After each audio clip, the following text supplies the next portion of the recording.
meine Lieben, willkommen zu einem neuen Video von Stricken mit Calypso. Ich freue mich sehr, dass du dabei bist und dieses Video wird wirklich ein super besonderes Video. Emblematisch dafür stehe ich auf dem Tempelhofer Feld, einem ehemaligen Flughafen, den es hier mitten in Berlin gibt und heutzutage als Park funktioniert. Ich möchte dir erzählen, dass ich neben dem Studium insgesamt in 3 Wollgeschäften gearbeitet habe. Das hat mir immer ganz viel Spaß gemacht. Und deswegen dachte ich, es wäre cool, durch Berlin zu gehen und hier die Wollgeschäfte zu besuchen. Außerdem bekomme ich ab und zu Anfragen von euch, welche Wollgeschäfte es denn in Berlin gibt. Und dann dachte ich, ich mache mich los, schwinge mich auf mein Fahrrad und klappere die Wollgeschäfte ab.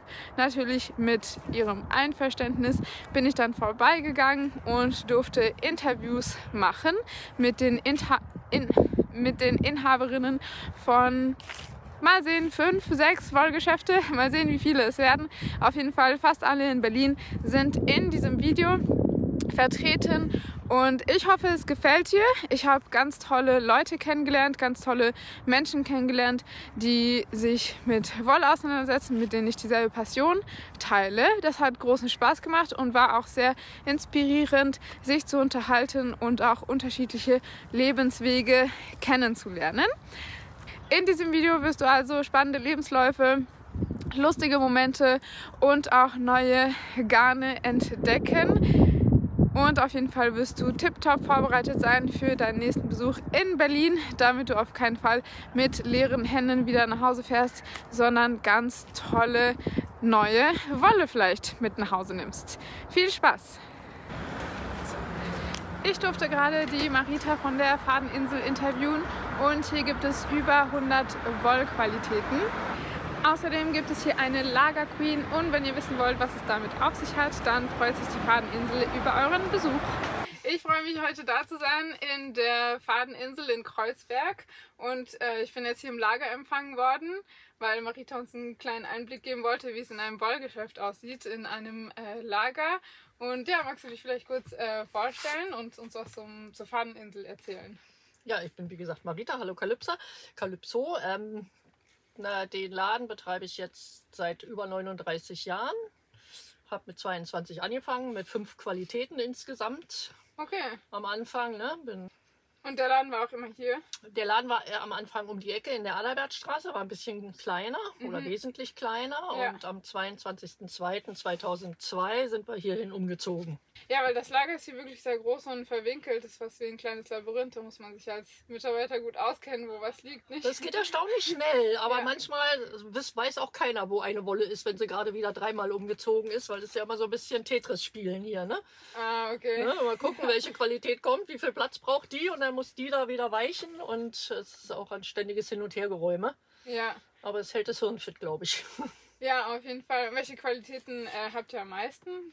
Hauptsächlich Naturfasern. Ne, viel, also bei Mohair ist halt immer ein bisschen was mit drin, aber viel reine Wolle, reine Baumwolle, Alpakas und so weiter. Aber ganz wenig synthetisch. Oder komplett synthetisch. Bei vielen ist immer ein bisschen was mit drin, aber... Ja, und womit strickst du am liebsten? Mit dicker Wolle, damit es schön schnell geht. Ja, sieht man nicht. Also du strickst lieber mit dicken Nadeln als mit kleinen Nadeln. Okay. Ja, aber ich auch was schaffen muss. Ich habe ja einen Laden und verkaufe da ja auch selbst gestrickte Sachen so ein bisschen. Okay. Und stricke ständig Mützen und Balaklavas für den Laden und... Ja, weil das ist eher selten. In den meisten Wollgeschäften ist das Lager eher viel kleiner als die Verkaufsfläche und hier ist es fast gleich groß oder ungefähr. Und Lager ist noch größer und dann haben wir noch einen Keller, der ist auch voll mit Wolle. Oh, wow, okay. Ja, mittlerweile haben wir uns angewöhnt zu sagen, das ist unser Showroom, weil es in vielen Läden so ist, dass alles drin ist im Regal, ne, was man so hat. Wir haben halt immer nur ein Knäuelchen oft pro Farbe, damit wir da auch viele Qualitäten ins Lager, in den Verkaufsraum kriegen. Ja. Und manche denken, denn wir haben nur das eine. Und welche Qualitäten verkaufen sich dann am besten? Es ist eine bunte Mischung. Also ich möchte da jetzt so keine Namen nennen irgendwie. Ne? Passt, ja. Ja. Also wird ja auch so viel gehäkelt. Da geht auch im Winter Baumwolle und aber auch Wolle, alles Mögliche. Und wie kamst du auf die Idee, ein Wollgeschäft zu eröffnen? Ich saß früher in der Schule, habe ich auch schon immer gestrickt. Und eine gute Freundin von mir auch. Und wir saßen nebeneinander und haben immer gesagt, wir machen mal einen Wollladen auf.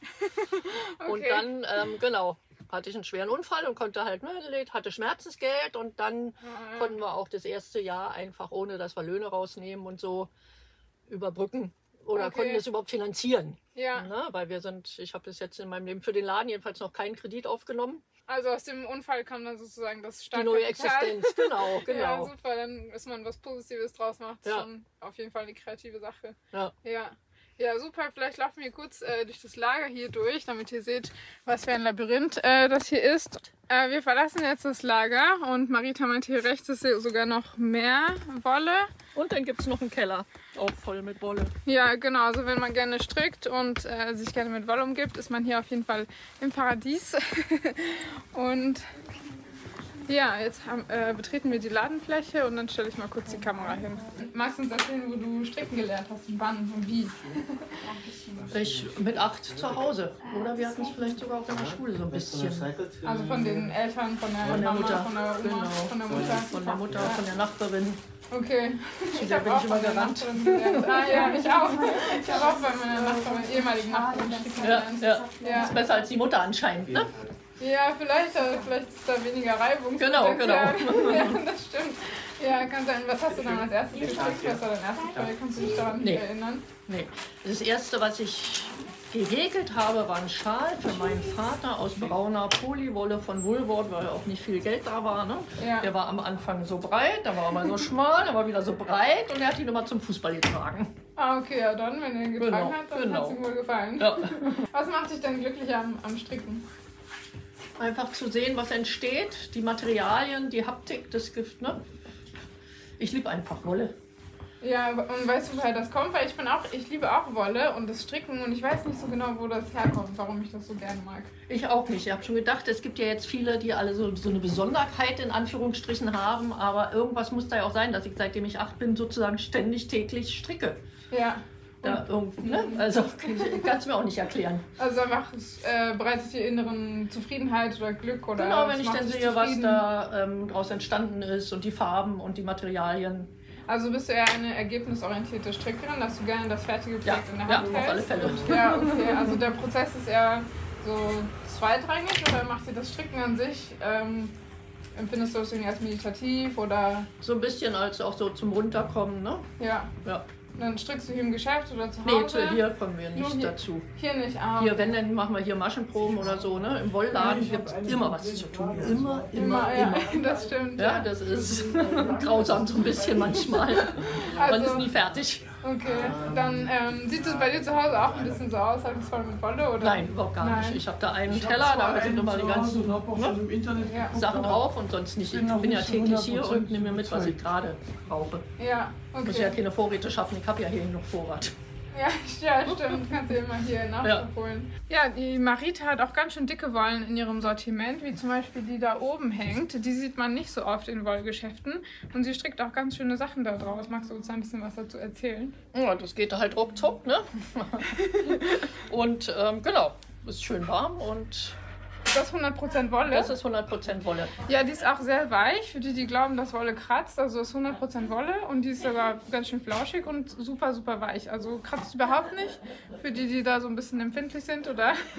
Das weiß man nicht. Es gibt auch Leute, die dann sagen, oh.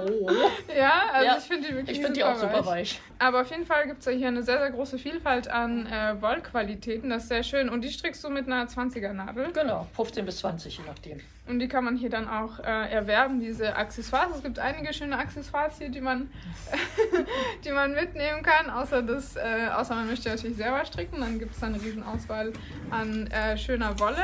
Und Marita war mit ihrem Laden Fadeninsel bereits zweimal Perle von Berlin. Magst du uns dazu ein bisschen was erzählen? Das hat mich sehr geehrt, muss ich sagen. Ne? Also es ist einfach eine Seite in der Berliner Morgenpost, die schöne Läden in Berlin vorstellt.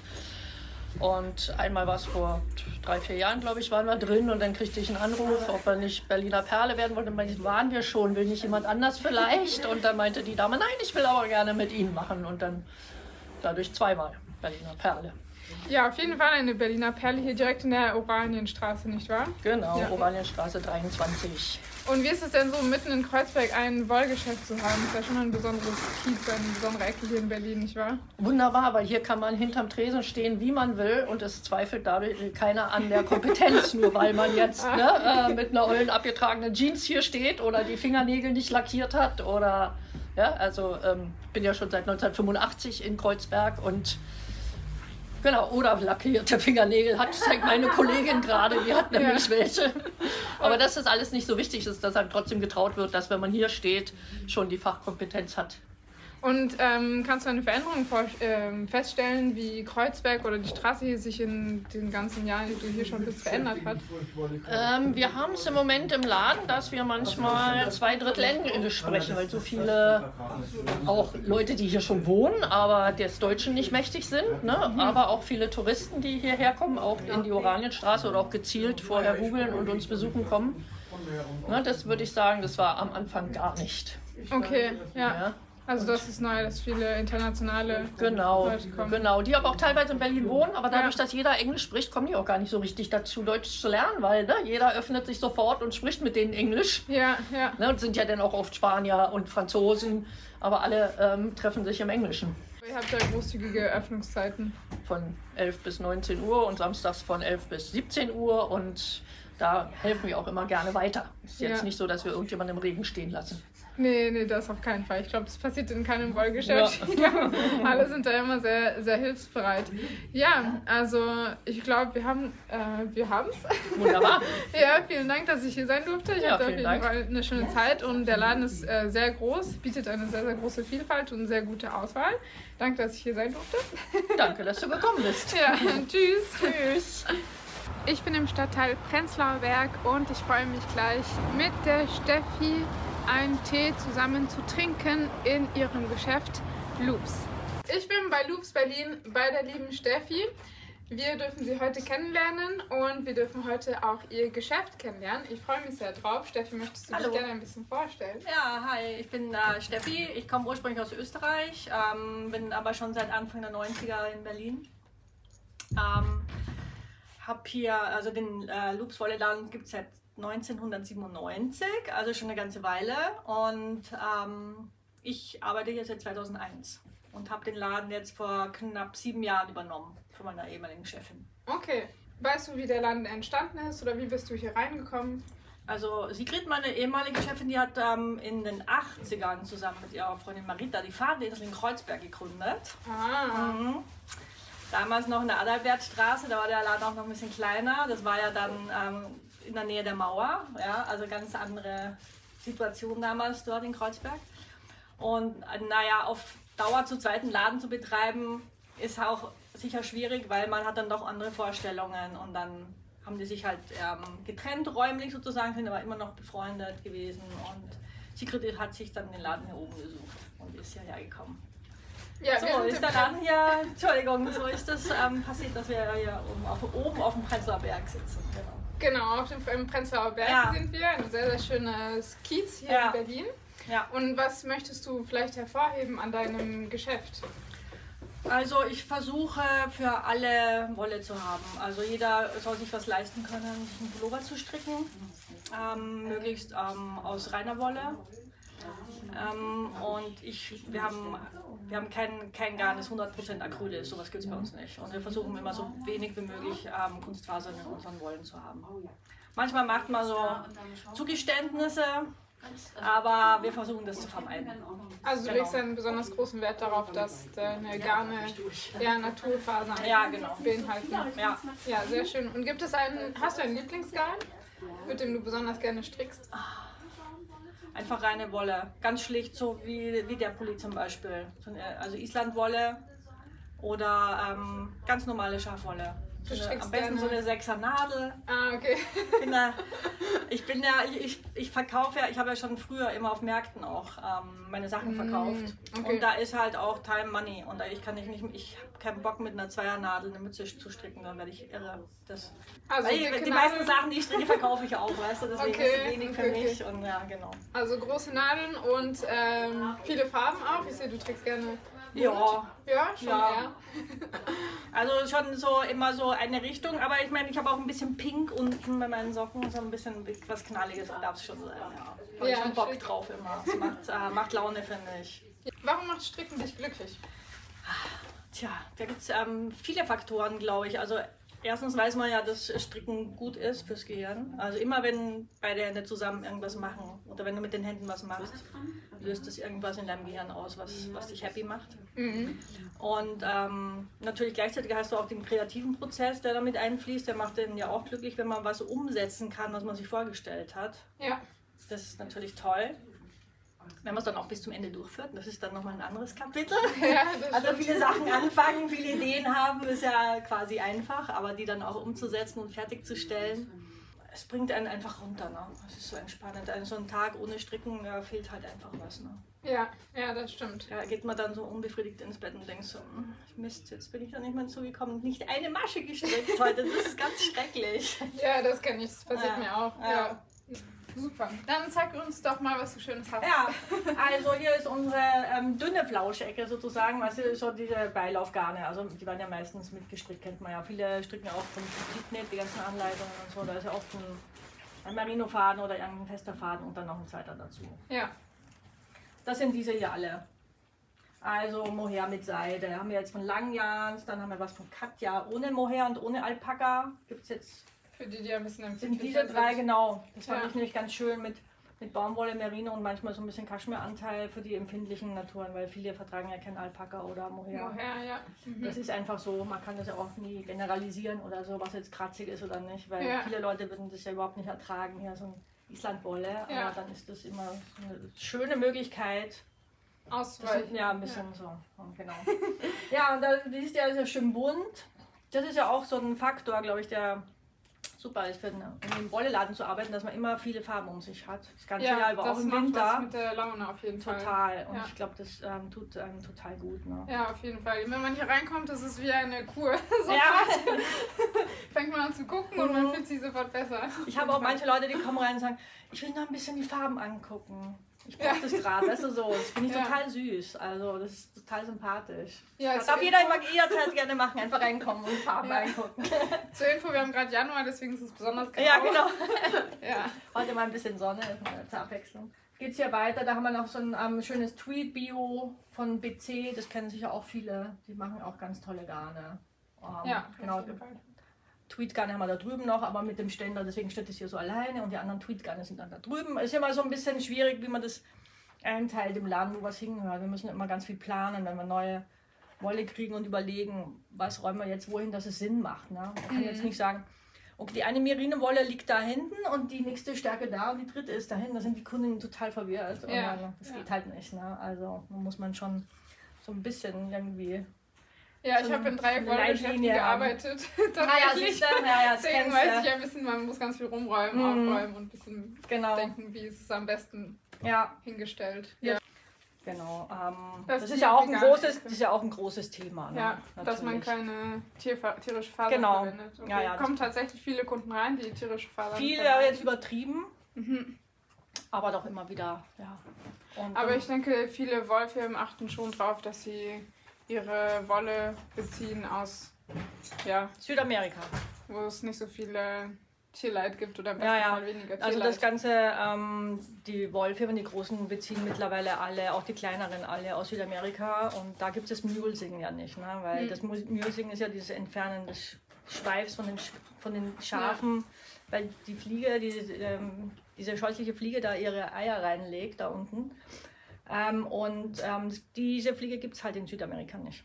Das ist natürlich super. Problem gelöst. Ja, Gott sei Dank. Und deswegen fällt ein Faktor schon mal weg. Natürlich gibt es auch in Australien, wo das Problem halt besteht, auch kleinere Farmen, die halt ihre Tiere immer händisch kontrollieren oder so. Das kannst du halt bei so großen Herden nicht machen. Ne? So, wir stehen jetzt vor der Wand mit Steffis Lieblingssträngen. Und sie zeigt uns jetzt ein paar schöne Wollen. Genau, wir haben ja hier einmal zum Beispiel die Rosy Green Wool, die UTS zertifiziert, also alles von Anfang bis Ende durchzertifiziert. Eine Merino-Wolle, ich glaube aus England. Ja, Rosy Green ist, glaube ich, aus England. Also die Firma selber ist aus München, aber die Wolle kommt aus England. Ja. Genau. Und ja, wunderschöne weiche Wolle, sehr ergiebig, sehr kuschelig. Eines der Lieblingsgarne, könnte man sagen. Wirklich. Ja, strickst du gerne auch damit? Zum Kombinieren ist die auch super. Also auch eben mit so einem dünnen Mohairfaden oder so, was ja viele gerne machen, aber pur auch. Sehr zu empfehlen. Auch für Babysachen. Doppelt verstricken. Ganz toll. Ja, genau. Kennst du auch? Hast du auch schon gestrickt? Die habe ich noch nicht gestrickt, aber ich habe die... ich habe tatsächlich in England ein Praktikum gemacht in einer Wollenmühle und da durfte ich die Stränge machen. Deswegen habe ich die viel angefasst. Aber verstrickt habe ich sie noch nicht. Aber interessant. Was man alles machen kann in seinem Leben. Super. Tolle Firma. Seehaber und Siebert aus Bayern.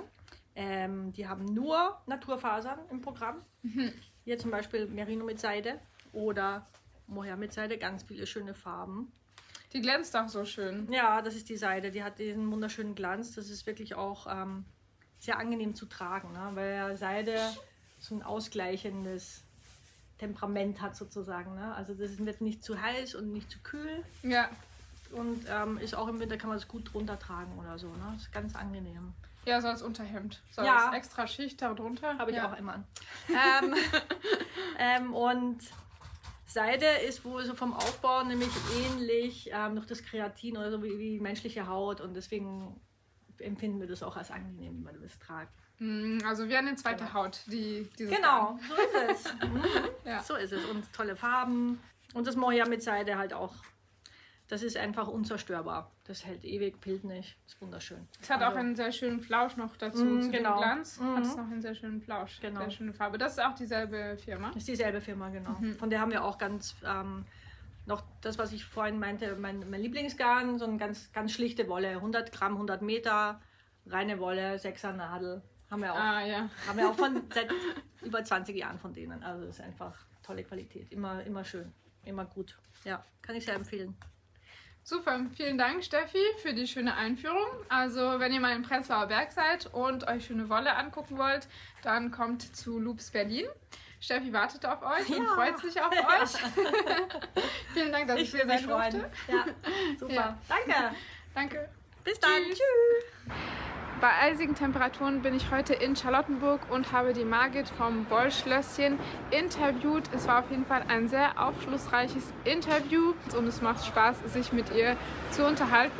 Margit freut sich auf jeden Fall auf euren Besuch und sie hat außergewöhnliche Wollqualitäten für euch. Ja, man muss mich überhaupt eigentlich gar nicht sehen, weil ich muss gar nicht mit dem Laden so identifiziert werden. Weil ich finde es ganz schön, wenn mal Leute mich auf der Straße sehen und sagen, guten Tag, okay, aber ich bin da nicht so, ich habe den Laden, das ist meiner, weil ich finde, der Laden spricht für sich. Ja, er spricht auf jeden Fall für sich und ich freue mich sehr, auch hier sein zu dürfen im Wollschlösschen. Ja. Ich bin zum ersten Mal hier. Wie heißt denn dieses Kiez hier, das Viertel? An für sich ist das ganz normal Charlottenburg. Also wir gehören ja offiziell jetzt auch mit zu Wilmersdorf, aber ich bleibe dabei, ich bin gebürtige Charlottenburgerin, für mich gibt es Charlottenburg. Ja. Okay, also ich bin heute bei Margit, sie ist die Inhaberin vom Wollschlösschen hier in Charlottenburg. Ja. Und gerne würde ich mich freuen, wenn du dich ein bisschen vorstellst. Okay, also zierlicher Jahrgang 58, also ich bin schon eine Weile auf dieser Welt unterwegs, habe immer schon gestrickt, hatte schon immer eine Affinität zu Farben, wurde ganz früh auch schon von Nachbarn bestätigt und wurde auch entsprechend, was meine Erziehung anging und auch dieses ganze Drumherum, immer wieder an Farben und ans Malen und ans Kreativsein eben herangeführt. Das war schon immer so mein ganzes Leben lang. Obwohl ich dann auch eine Ausbildung zur Buchhalterin machen musste, weil ich ja immer den Wunsch hatte, irgendwann mal einen eigenen Laden zu machen. Und da bietet es sich an, ein gewisses kaufmännisches Denken mitzubringen. Ist einfach so. Ja. Merkst du spätestens, wenn du die ersten Überweisungen machen musst und überlegst, wie du das alles handeln sollst. Das ist dann schon nicht schlecht, wenn man so ein bisschen weiß, wie es geht. Dann ist es doch die perfekte Kombination zwischen Kreativität, bunte, schöne Wolle, verschiedene Garnqualitäten und eben auch das Kaufmännische. Ja. Und die Leidenschaft nicht verlieren, weil sonst brauchst du so einen Laden nicht machen. Und wie hält man diese Leidenschaft frisch? Wie lange gibt es denn das Wollschlösschen schon? Also das Wollschlösschen gibt es jetzt, diesen Laden gibt es jetzt im 9. Jahr. Es gab es aber schon mal 2 Jahre davor. Ja, Okay. also ich hatte schon mal 2 Jahre in einem anderen Teil von Charlottenburg, das war hinten in der Knobelsdorfstraße. Das war ein total schöner Kiez, sehr kuschelig, sehr liebevolle Menschen, ganz tolle Nachbarn. Und ich bin da auch sehr ungern weggegangen, aber es war ein gewisser, ja, wie soll ich sagen, eine Diskrepanz. Du hast Menschen, die dir sehr nah sind, die du sehr magst, aber die einfach auch das nicht zusammenkriegen, dass du brauchst 2 Monate, um einen Baumwollpullover zu verkaufen an diesen Menschen. Und du hast aber eine Miete von 1.000 Euro. Irgendwann geht das nicht mehr und du kannst aber auch keine teureren Sachen machen. Kannst du machen, aber ich finde, das gibt so eine Art wie so ein Sozialneid. Das mag ich nicht. Ich möchte nicht, dass meine direkten Nachbarn am Laden stehen und sagen, ja, hat schöne Sachen, aber kann ich mir nicht leisten. Will ich nicht. Und insofern war das dann irgendwie auch so, es passte dann alles so zusammen. Die Miete sollte erhöht werden, weil die 2 Jahre waren um. Meine Mutter wurde krank. Ich habe das gesehen, sie hat es noch nicht geahnt. Und dann war ich 1 Jahr zu Hause und habe mich um sie gekümmert und das war auch ganz gut so, weil sie ist dann auch verstorben. Also wir hatten wenigstens noch die Chance, zusammen zu sein. Und dann hat sich's ergeben, dass ich, während ich die Wohnung von ihr auflöste und alles machen musste, dann in einer Anzeige diesen Laden hier fand. Und das war für mich so der Silberstreif am Horizont, nach dem Motto, Leben geht weiter, weil wenn Mutter stirbt, ist nicht einfach. Ja, das ist auf jeden Fall schwierig, aber dann war das ja wieder ein Zeichen für dich, nochmal loszulegen. Vor allem in der Ecke, weil ich habe ja hier schon mal gearbeitet, um die Ecke rum in der Nummer 5 in der Knesebeckstraße, ein paar Jahre für jemanden und habe da auch einen Laden und nachher 2 Läden unter meiner Fuchtel gehabt. Und insofern ist mir diese Ecke hier schon vertraut gewesen. Ich habe allerdings unterschätzt, dass es hier nicht mehr so viel Laufkundschaft gibt wie früher. Es hat also wirklich 2,5 Jahre gebraucht, bis der Letzte wusste, da ist ein Wollladen, dann können wir auch hingehen, nicht nur zu dem anderen Laden in der Kantstraße. Ja. Na, das war ja auch noch so eine Sache. Wie können Sie dann es wagen, so mehr oder minder einen Laden hier in der Nähe von diesem Laden aufzumachen? Und ich habe gedacht, ja gerade, weil wir kommen uns ja nicht in die Quere. Die haben ihr Sortiment, ich habe mein Sortiment und ich finde, es gibt nichts Besseres, wenn Kunden kommen und sagen, Mensch, nee, bei der habe ich das jetzt nicht gefunden, dann gehe ich mal zu der anderen, weil ich hat die sowas. Man muss das ja nicht persönlich nehmen. Es geht ja um die Sache, es geht ja um die Wolle und es geht um Menschen, die Spaß an Verarbeiten von Wolle haben und oder überhaupt von Materialien. Ich habe ja nicht nur Wolle, ich habe ja alles Mögliche hier. Ja, man kann sich auch gegenseitig empfehlen. Ja, an für sich schon. Ja, ich mache es, aber andersrum funktioniert es nicht. Aber gut, okay. Ja. Aber das ist einfach, deswegen die Leidenschaft, die ist immer, gestern war ein Vertreter hier und hat mir wieder andere Garne gezeigt. Wunderschönes Leinen für den Sommer, Jackwolle, wirklich mal aus der Mongolei, richtig eine super Qualität, wo ich dachte, und dann muss ich das auch erstmal für mich haben, erstmal so ein Päckchen, um das zu probieren. Das mache ich grundsätzlich. Grüße an die Fadeninsel. Marita hat immer gesagt, ich muss einen Knäuel verstricken, unbedingt. Mache ich auch, damit man sieht, wie das ausschaut. Und das macht einfach Laune. Ja? Du bist dann gleich wieder angefixt und denkst, daraus mache ich mir jetzt das und das. Und dann lege ich das hin und dann kommen die Kunden, fassen das an. Ich kann sagen, wie viel brauchst du und. Das ist das, was den Laden hier am Rollen hält.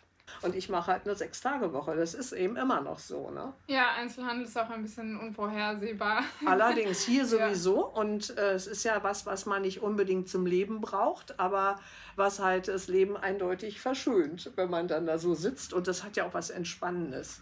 Ja, hat sich denn was verändert in der langen Zeit, in der du hier bist, von der Kundschaft? Von der Kundschaft, es werden immer mehr neue Leute. Es kommen auch Gott sei Dank immer mehr Männer auf die Idee, dass sie stricken können, weil meine Urgroßväter konnten das schon. Warum können das die heutigen Männer nur bedingt? Es kommt immer mal ein Spruch, sehe ich so aus? Wenn ich da mal so frage, ach, stricken Sie, ist ja toll. Sehe ich so, obwohl ich denke, wie sieht man denn aus, wenn man strickt als Mann? Keine Ahnung, weiß ich nicht. Auch als Frau, ne? Ja, also eben, völlig doof, aber alt, aber ich glaube, das sind so Reflexe, ja, so, ich glaube, die haben dann auch so, ich glaube, die müssen sich mal langsam emanzipieren. Aber ist so, ja. Warum kann ich als Frau mit der Bohrmaschine umgehen und ein Mann kann keine Stricknadel in die Hand nehmen? Verstehe ich nicht. Gut, okay, muss ich vielleicht auch nicht verstehen. Aber es hat sich verändert, sagen wir mal so, die Leute gucken mehr aufs Geld. Und entsprechend auch auf die Qualität. Also ich achte schon drauf, dass Preis-Leistungs-Verhältnis stimmt. Das ist mir schon wichtig, weil mich ärgert es auch als Kunde, wenn ich irgendwo hinkomme und sehe, dass damit einmal die Packung, die habe ich doch letzte Woche schon mal gesehen, wieso zum Henker kostet das jetzt 30 Cent oder 1 Euro mehr? ohne Sinn und ohne Not. Ja? Also wenn es neu produzierte Waren sind, sage ich nichts, aber wenn das eine Lagerware ist, und das siehst du ja mitunter auch an den Partienummern, dass das eine Ware ist, die neu, also geliefert wurde, aber schon bestand, dann ärgert es mich schon ein bisschen. Ja, würdest du dann Stricken als ein Luxushobby bezeichnen? Oder? Nee, gar nicht. Nee. Also wenn ich überlege, was heutzutage fertige Klamotten im Laden kosten und was die mitunter qualitativ bringen, nämlich meistens sehr viel Synthetik und nicht unbedingt einen guten Sitz oder keine gute Verarbeitung und kosten dann trotzdem ein horrendes Geld, bloß weil da irgend so ein Label drauf pappt, dann denke ich, nee Leute, besinnt euch mal auf eure Fähigkeiten und macht es euch selber. Es ist wirklich, es ist kein Hexenwerk, es ist auch, also nicht nur ich, sondern wir alle in der Branche haben genügend Garne, die es auch den Anfängern leicht machen, dass sie wirklich in der Lage sind, auch aus ganz einfachen Garnen, die aber eine gewisse Originalität haben, auch einfach mal was Putziges zu stricken oder was Praktisches. Oder sollen sie mit einem Schal anfangen? Ein Schal ist ein schmückendes Accessoire. Kannst du den ältesten Mantel mit rausreißen, wenn du einen schönen Schal um hast. Also so, man muss sich nicht immer gleich überfordern. Es soll ja Hobby erstmal bleiben, weil wir haben alle Klamotten im Schrank. Aber es ist ein Hobby, weil ich denke, es ist nutzbringend, also auf jeden Fall. Ja, es ist eine Fähigkeit, die einem keiner mehr wegnehmen kann, wenn man es einmal kann. Ja, nee, und vor allem hast du auch einen lustigen Pullover an, der macht gute Laune und der trägt sich schön und Materialmix ist drin, also alles gut. Ja, da habe ich das Garn auch selber gesponnen. Das noch. Boah, nee, so weit bin ich noch nicht. Ja, schön. Also auf jeden Fall kann man ein Outfit aufwerten mit einem selbstgestrickten Accessoire. Immer. Ja, auf jeden Fall. Das ist ja immer noch so, dass es auch ganz viele Leute gibt, die wirklich dafür bei YouTube oder bei Ravelry und wo sie alle sind, du musst da nicht ein Buch kaufen, wo drei Tücher drin sind, das ist nicht nötig. Es ist genauso gut, dass du einfach ein schönes Garn nimmst und das Tuch ganz einfach geradeaus hochstrickst. Ich stricke gerade, wann wird denn das Ganze gesendet? Ich hoffe, dass der das nicht sieht, weil ich stricke jetzt gerade für einen Freund, eine Decke und das macht einfach Laune, auch Reste, die man hat, einfach damit reinzustricken. Also es ist immer im Fluss. Man muss sich einfach nur überlegen, was man macht. Wie man es macht, für wen oder für einen selber, braucht man doch eine Farbe. Ich gucke manchmal in meinen Kleiderschrank und denke, ja, okay, möchte ich anziehen, aber irgendwie da fehlt noch was. Und dann gucke ich, ob ich ein passendes Tuch habe oder Broschen hat man immer irgendwie oder eine Kette, aber so ein Tuch, was ja auch ein bisschen wärmt, was ja im Augenblick gerade angenehm ist. Und auch im Sommer gibt es tolle Garne. Ja, denn viele stricken im Sommer weniger, aber ja, ist Blödsinn. Im Sommer kann man genauso stricken wie im Winter. Ja, ich habe, wie gesagt, die Leinen-Baumwolle, du kannst Merino-Wolle fast eigentlich immer anziehen, eine feine, also eine dünnere.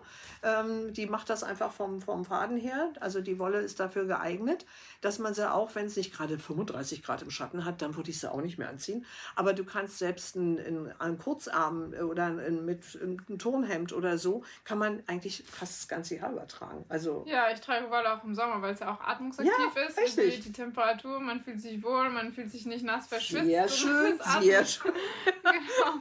Ja, genau. Also hast du auch einen bestimmten kreativen Prozess oder ist es bei dir jedes Mal anders, wenn du etwas strickst? Immer anders. Es gibt ja immer die Herangehensweise, ist ja auch immer anders. Also hier für den Laden mache ich eben die berühmt-berüchtigten kleinen Läppchen oder ich mache dann, weil sonst die Läppchen auf Dauer zu teuer wären, mache ich dann lieber mal einen gleichen ganzen Schal, weil macht mehr Sinn. Aber sonst, immer wieder. Und wenn jetzt das neue Zeug kommt, schon total. Ja, total. Ja, da sieht man die Leidenschaft. Ja, doch, eindeutig. Wird sich auch nie ändern, niemals. Wenn die Farben toll sind und von der Haptik, wenn ich also das so anfasse oder so, hier diese Kuschelsachen, wunderbar, ja. Oder auch mal eine schöne Leinen, die kühl ist und glatt ist, aber nicht hart. Also wenn du die verarbeitest, ist die geschmeidig. Und du weißt, wenn du sie zweimal oder einmal gewaschen hast, wird sie noch geschmeidiger, weil Leinen ist ja manchmal so ein bisschen spröde. Da musst du einfach durch. Ja. Also du strickst gerne mit allem Möglichen. Ja, du hast keine besondere bloß keine Synthetik, das mag ich nicht. Ja, aber ich meine, von den Naturfasern, die es gibt's. Magst du auf jeden Fall gerne die keine Abwechslung. Nee, gar nicht. Nee. Ja, sehr schön. Also darf ich das so verstehen, dass du vielleicht bald umziehst? Ich würde gerne umziehen, weil der eigentliche Quadratmeterpreis ist nicht die Hürde. Es ist einfach nur der Schnitt des Ladens, dass ich nur den vorderen Teil wirklich nutzen kann und der hintere Teil liegt brach und ist aufgrund des Schnitts einfach nicht voll mit zu integrieren. Also der hat für mich nur einen Lagernutzen, das ist Quatsch. So viel brauche ich nicht. Ich hätte gerne einen anderen Laden, der mehr Nutzfläche für mich hat. Ja. Also nur eine Pipi-Box, eine kleine Nische für einen Kühlschrank und ein ordentliches Handwaschbecken, Abwaschbecken und das reicht. Und der Rest ist Verkaufsraum. Aber die Decken sind schon sehr schön, die haben sogar Stuck. Ja, das ist sogar denkmalgeschützt, also aber ja, das ist richtig. Aber der Laden an sich ist wirklich sehr, sehr schön. Der ist auch, alles gut, ist auch ein Schlösschen, aber ich will ja nicht in Schönheit sterben. Ja? Also, weil das ist ja alles schön und gut. Ja, und ich muss ja im Kiez bleiben, ich will ja hier nie raus. Ich will ja nicht weg aus Charlottenburg. Ne? Also, wenn ihr in Charlottenburg eine Geschäftsfläche, eine Gewerbefläche kennt, genau. Dann meldet euch bei Margit. Vielen Dank auf jeden Fall, dass ich hier sein durfte. Vielen Dank für das schöne Gespräch und danke dir. Ciao. Heute scheint die Sonne und ich bin im Bergmann-Kiez in Kreuzberg. Ich besuche heute Needles & Pins und freue mich sehr drauf, die Carla zu interviewen. Ich bin bei Needles & Pins bei der schönen Carla in ihrem Wollgeschäft im Bergmann-Kiez. Ich freue mich sehr, hier zu sein und ich freue mich, wenn die Carla sich vorstellt und ein bisschen über Needles & Pins uns was erzählt. Ja, ich bin, wie gesagt, Carla. Ich komme eigentlich aus der Modebranche und habe mir irgendwann gedacht, ich möchte gerne wieder zurück zu den Basics. Ich stricke selber seit 40 Jahren und mit dem Stricken und Nähen hat meine Liebe zur Mode angefangen und ich habe vor 12 Jahren den Wollladen Needles & Pins gegründet. Meine Philosophie ist, dass jeder stricken kann, stricken lernen kann und es sollte sich auch jeder finanziell leisten können. Deshalb habe ich auch mich für die Marken hauptsächlich von Lana Grossa, Langjans und Schulada entschieden. Ab und an kommen Raritäten dazu, aber das sind die Marken meiner Jugend. Das waren für mich immer Sehnsuchtsmarken, die ich mir damals nicht leisten kann. Heute sind sie eher im erschwinglichen Bereich und trotzdem tolle Qualitäten. Hast du dann Mode studiert? Ich habe eine Schneiderei-Ausbildung und habe Mode studiert. Ich habe auch Modedesign unterrichtet eine ganze Zeit lang. Okay, dann und irgendwann dachte ich, die Welt hat genug Modedesigner, das mache ich nicht bis zur Rente. Okay, dann hast du wirklich ein Verständnis, wie man ein Kleidungsstück konstruiert. Das ist schon sehr, sehr wertvoll. Ja. Auch wenn man erklärt und Kurse gibt. Genau, das hilft natürlich.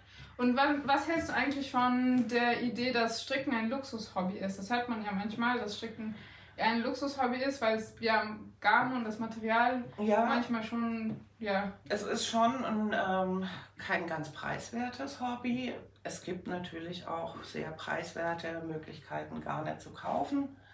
Da muss natürlich jeder selbst ein bisschen gucken. Ich kann nur raten, kommt immer wieder in die Wollläden. Alle Wollläden machen immer mal wieder Angebote, weil sie Garn aus der Kollektion nehmen oder Restknäule da sind. Und für kleinere Projekte kann man dann auch mit schönen Qualitäten stricken.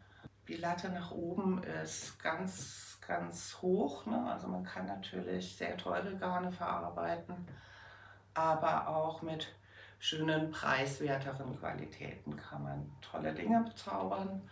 Und was sich nicht lohnt, meines Erachtens, ist mit wirklich billiger Plastikwolle zu stricken. Dann lieber ein dünnes Garn nehmen, da habt ihr lange was zu stricken und habt lange Freude dran.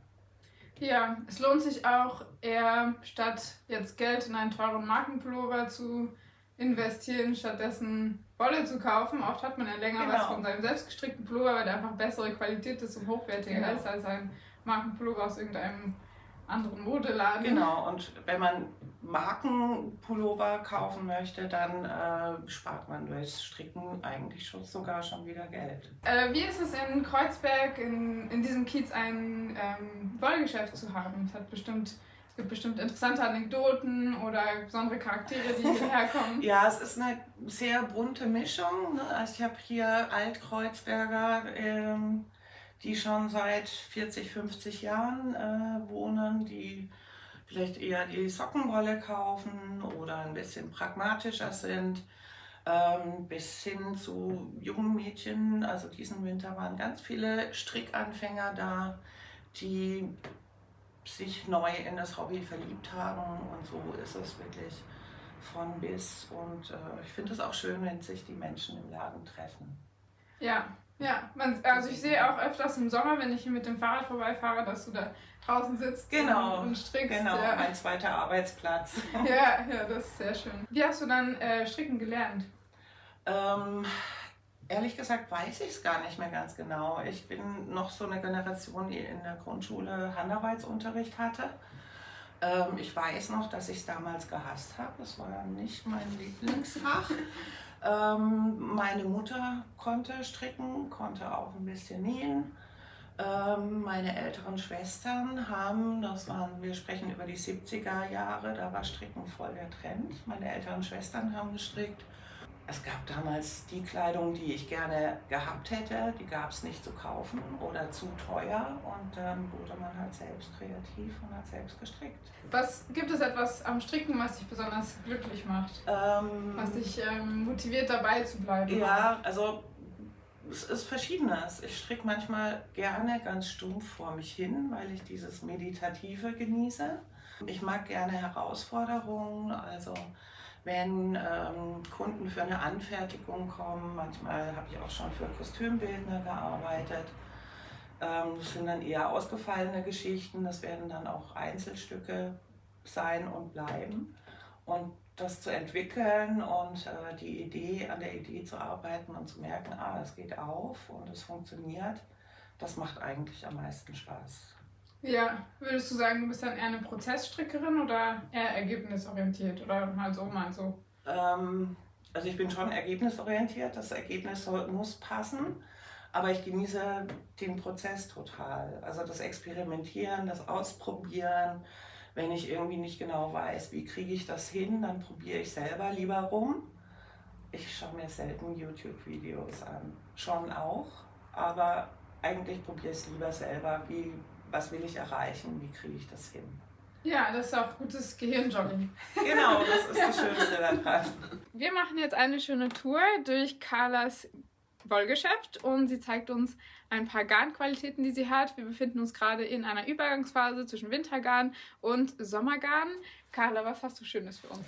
Ja, also hier ist jetzt schon so ein bisschen bunt gemischt. Überall, wo schon mal Platz war, gibt es auch schon neue Sommergarne. Zum Beispiel von Lana Grossa die Cotonella Multi, ein Baumwollgarn mit Polyacryl-Beimischung und schönen Glanzlichtern. Ich habe die auch schon testgestrickt, bin aber noch nicht ganz fertig damit. Und es fühlt sich super an. Ich bin eigentlich kein Fan von viel Polyacryl, aber hier merkt man es wirklich nicht. Ein Garn, was ich seit 12 Jahren im Laden habe und immer noch liebe, ist hier von Chulana, die Angora Fashion. Und es ist einfach ein Traum, wunderbar weich. Und falls ihr euch fragt, es kommt von einer kleinen Farm in Italien und die Kaninchen werden schonend ausgekämpft. Also garantiert Chulana, und die arbeiten da schon seit Jahrzehnten. Eine Beanie kann man sich damit immer stricken. Dazu braucht es 1,5 Knäulchen. Und ich persönlich träume immer noch von einem Pulli, den Nastassja Kinski in dem Film Paris, Texas getragen hat. Ein roter Angora-Pulli mit V-Ausschnitt hinten. Vielleicht kriege ich den irgendwann noch. Filme sind auf jeden Fall eine sehr gute Inspirationsquelle. Wunderbar weich ist auch die Baby-Alpaka von Lang. Und ich liebe einfach tolle Qualitäten. Das ist ein Handschmeichler schon beim Stricken und beim Tragen erst recht. Bei Lana Grossa dieses Jahr neu ist 2 Garne aus Lama-Qualitäten. Also Lamas sind ja die kleinen Verwandten der Alpakas und Vicuñas. Und diese Qualität wird komplett in Südamerika produziert und ist auch wunderbar weich, hat tolle Trageeigenschaften. Vielen Dank, dass ich hier sein durfte. Sehr gerne, hat mir Spaß gemacht. Wir haben noch nicht alles gesehen. Die Sockenwolle haben wir nicht besucht. Oder hier jetzt auf dem Tisch liegen jetzt im Verkauf die neuen Zeitschriften. Aber jeden Dienstagabends 19 bis 21 Uhr gibt es einen Stricktreff für meine Kundinnen. Ihr seid herzlich eingeladen. Wer noch keine Kundin ist, kann immer noch eine werden. Wir sitzen zusammen, ratschen ein bisschen über Gott und die Welt, auch mal Politik und stricken gemeinsam. Tauschen natürlich auch Ideen aus, aber wer Strickprobleme hat, dem sei dann eher der Donnerstagabend ans Herz gelegt. Dann nehme ich mir Zeit dafür. Und das ist mit Anmeldung von 19 bis 21 Uhr die Stricksprechstunde. Man kann da auch komplett neu lernen, wenn man möchte. Die Carla freut sich sehr auf euch und schön, dass du dabei warst. Ciao! Tschüss! Danke, dass du dabei warst. Ich hoffe, dieses Video hat dir gefallen.